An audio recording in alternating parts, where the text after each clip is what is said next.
আজ এসআইআর এর খসড়া তালিকা প্রকাশ করা হবে, প্রকাশ করবে সিইও দফতর। কিন্তু প্রশ্ন হচ্ছে যে কার নাম সেই তালিকায় রয়েছে, কার নাম বাদ গিয়েছে, এই বিষয়টা কিভাবে দেখা যাবে আমরা জানবো।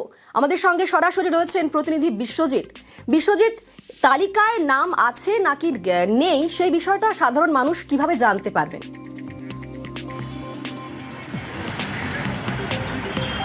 একদমই নির্বাচন কমিশনের অনুমতি পাওয়ার পরই এই যে আপলোড, সেই আপলোডের কাজ হবে এবং সিইও দপ্তরের যে ওয়েবসাইট, সেই ওয়েবসাইটে নাম দেখা যাবে, অর্থাৎ অনলাইন সেই নাম দেখা যাবে। ইতিমধ্যেই বিএলও যারা রয়েছেন বিভিন্ন বুথে, সেই বিএলওদের কাছে এই তালিকা চলে যাবে। তারাও ডাউনলোড করে যে হার্ড কপি তাদের কাছে, এবং রাজনৈতিক দল, স্বীকৃত রাজনৈতিক দল, তাদের কাছেও হার্ড কপি দেওয়া হবে। অর্থাৎ অফলাইনে আপনার বুথের যারা বিএলএ বা বিএলও, তাদের কাছে হার্ড কপি দেখে, অর্থাৎ অফলাইনে আপনারা নিজেরা দেখে নিতে পারবেন।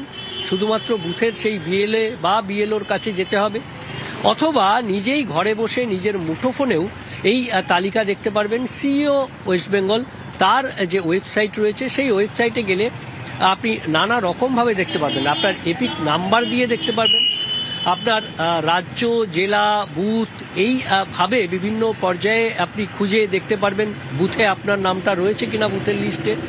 আবার আপনি এই যে মোবাইল নাম্বার রয়েছে, সেই মোবাইল নাম্বার যেটি লিঙ্ক করা রয়েছে আপনার ভোটার আইডি কার্ডের সঙ্গে, সেই মোবাইল নাম্বার দিয়েও আপনি সেই তালিকায় আপনার নাম আছে কিনা দেখতে পারবেন।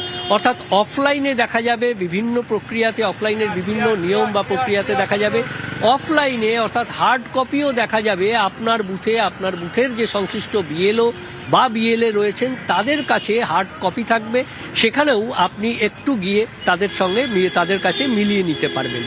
এভাবেই আজ যখনই নির্বাচন কমিশন থেকে এই তালিকা তাদের ওয়েবসাইটে আপলোড করা হবে এবং সঙ্গে সঙ্গে বিএলএ বা বিএলওদের কমিশন অনুমতি দেবে, তখনই বিএলএদেরকে জানাবে এবং সবাই সেই তালিকা দেখতে পারবেন।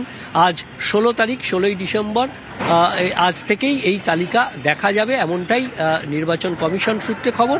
আজ অফিসিয়াল যে টাইম রয়েছে তার মধ্যেই এই আপলোড এবং পৌঁছে যাওয়া, অর্থাৎ হার্ড কপি পৌঁছে যাওয়া বুথে বুথে সেই প্রক্রিয়া সম্পন্ন হয়ে যাবে এবং ভোটাররা তাদের বুথে গিয়ে দেখতে পারবেন হার্ড কপি, এবং বাড়িতে বসে বা সাইবার ক্যাফেতে বা নিজের মোবাইলেও সেই লিঙ্ক থেকে অনলাইন কিংবা অফলাইনে দেখতে পাবেন সাধারণ মানুষ। তোমায় ধন্যবাদ বিশ্বজিৎ, আমাদের নজর থাকবে অবশ্যই এই খবরের দিকে।